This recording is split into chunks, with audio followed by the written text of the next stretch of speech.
dumako tayo. Bakit nga ba talaga napunta sa impeachment si Inday Sara Duterte? Bakit umabot sa impeachment si Inday Sara Duterte, mga bossing? Kasi di ba binibigyan sila ng pagkakataon na i-explain lahat sa Kongreso, sa Senado, pero mga nagmamalaki. Ano ang sinasagot nila? Pinupolitika lang po kami, no? Ganon ang sinasabi nila paulit-ulit. Kaya po, yung kanilang mga supporter, pag pumupunta po dito sa ating live, mga kababayan, pag pumupunta po dito sa ating live, ang lagi pong masasabi, adik ka, namumulitika ka, bayaran ka. Paano ho kasi, ultimo po, yung kanilang mga sinusuportahan, wala silang marinig na paliwanag. Kaya po yung mga yan, ganyan lang ho lagi. Adik ka. Siguro tulak ka, kaya ayaw mo kay Tatay Digong. Take note ang mga natumba nung panahon ng ng dating Pangulong Duterte na related sa droga, yung maliliit, pero yung malalaki wala. Tingnan nyo yung 2024 na achievement sa droga ng pamahalaang Marcos. Bilyon-bilyon yung mga nasasawata, yung mga nakukuha. Nako, bakit sa'yo walang tao? Sa Menjola, madami. Sabi ni Micaela, eto Menjola nyo. Yan yung sinasabi nyong madami. Ayan. Madami sasakyan dyan Mint natural, kanto ng Menjola yan. Etong mga nandito, pakaliwa, papuntang Cubao yan. Mga jeep. O yung mga nandito, papunta din na Cubao. Yan ang pinaka-busy. Yan ba? Ayan yung madami. Yan yun. Baka nakakalimutan nyo, uulitin ko lang ulit, 120 million ang katauhan sa Pilipinas, no? Nung panahon ng 1980, yung Menjola, simula doon sa Malacanang hanggang doon sa LRT, ganun kadami ang tao. Eto, kanto lang yan kanto lang yan ng Menjola Madami yan. Tapos ang kwenta ng natin, populasyon natin, kulang 120 million. Madami na sa inyo yan. Langaw.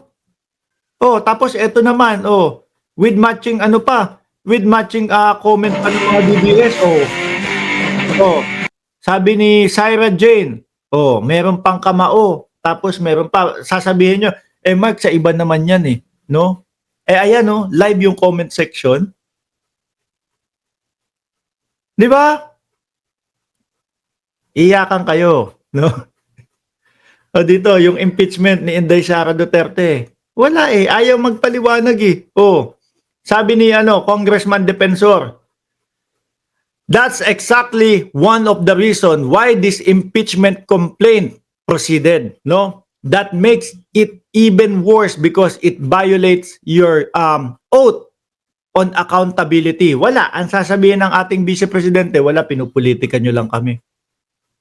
Samantalang yung hinihinging paliwanag po, doon po yun sa mga sa mga ikinakaltas po sa mga sweldo ng mamamayang Pilipino. Tapos wala kang marinig na paliwanag, ayaw magpaliwanag ng Vice Presidente.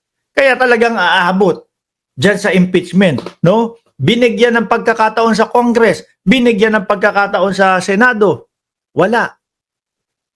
Hindi nagpapaliwanag. Doon tayo sa impeachment. Di ba? It's a clear betrayal of public trust. Pero yung mga DDS, mga kababayan, wala, idol namin yan No? Ayaw naming marinig yung sasabihin o paliwanag. Dapat nga, kung idol ninyo at umabot sa punto na may tinatanong sa kanya, naku, Inday Sara, sige na, pakisagot na, no? Para matahimik ang aming mga utak. Di ba? Para matahimik ang aming mga utak, sagutin na ni Inday Sara Duterte. Wala.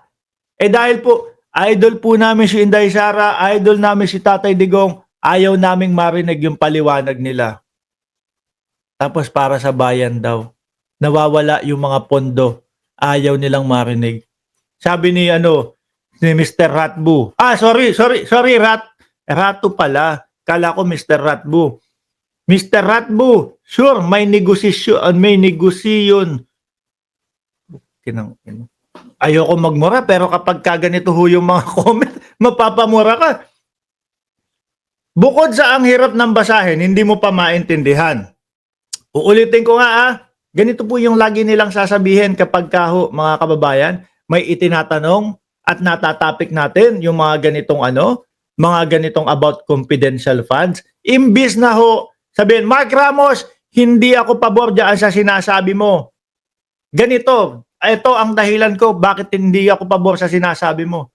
Wala. Dahil wala nga pong maipaliwanag at wala silang makuhang paliwanag sa kanilang vice-presidente. Actually, vice-presidente pa din.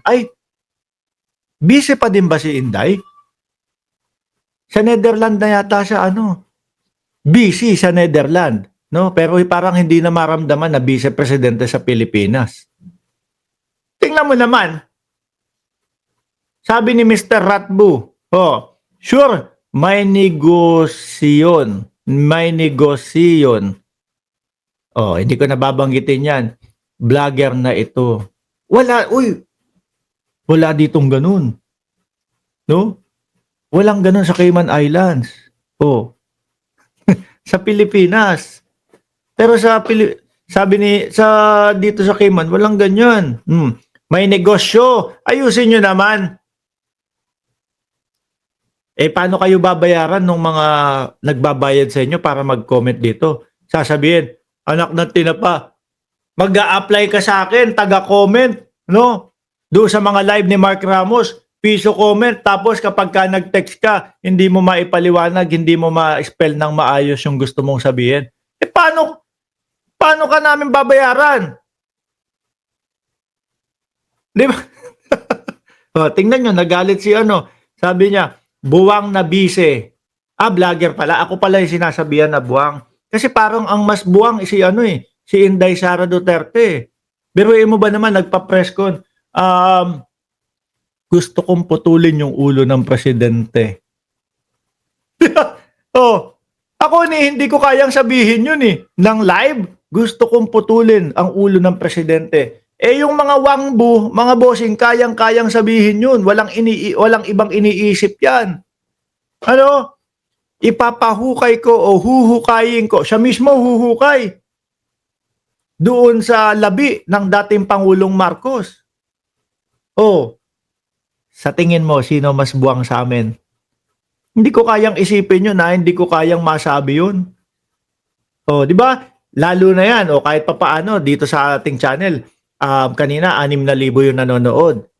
Hindi ko kayang sabihin yun. Ang vice-presidente pa kaya? Milyon-milyon ang nanonood sa inaano niya. Sa mga sinasabi niya, sa mga press conference niya. Tapos maririnig mo, papuputol ko o gusto kong putulin ang ulo ng presidente. Sino sa tingin mo buwang?